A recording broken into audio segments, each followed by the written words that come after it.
বন্ধুরা, আশা করি তোমরা সকলে ভালো আছো। দেখো, আমি আজকে একটা কেক কিনতে এসেছি আমার বোনকে সারপ্রাইজ দেবো বলে। তো রাত্রেবেলা আমি চলে এসেছি ওকে 12টার সময় উইশ করবো বলে। দেখো, কেক কেনা আমার হয়ে গেছে। এবারে কেকটা আমি তোমাদের পরে দেখাচ্ছি। এই হচ্ছে ওই কেকটা।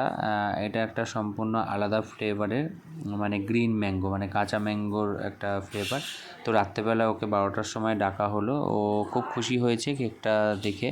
তো এক্সপেক্ট করতে পারিনি যে ওকে রাত্রেবেলা কেক দিয়ে মানে কেক কাটানো হবে। ও তার আগে একবার বলেছিল মাকে যে কেক হলে ভালো হতো, তো আমরা ইগনোর করে গেছি। তো এটা লুকিয়ে ওর জন্য আমরা কেকটা এনে রেখে দিয়েছিলাম। রাত্রেবেলা ও ঘুমিয়ে পড়েছে, তখন 12টার সময় ওকে ডেকে তোলা হয়েছে বাড়ির সকলকে। দেখতেই পাচ্ছ, ও কেকটা কেটেও খুব আনন্দ হয়েছে, বাড়ির সকলকে খাইয়ে দিল। মাও আবার ওকে একটু খাইয়ে দিল এবং তার সাথে আমিও, দেখতেই পাচ্ছ, আমিও ওকে একটু খাইয়ে দিলাম। ও আগে খাইয়ে দিয়েছে আমাকে। তো মোটামুটি ভিডিওটা রাত্রেবেলায় অনেক রাত্রের মধ্যে এটা বানানো হয়েছে। কেমন হয়েছে তোমরা জানিও বন্ধুরা। আমার বোনের জন্মদিনে ও খুব খুশি হয়েছে এটা করার জন্য। তো তোমরা দেখো ভিডিওটা কেমন হয়েছে জানিও। দেখা হবে পরের ভিডিওতে। Tata, bye bye.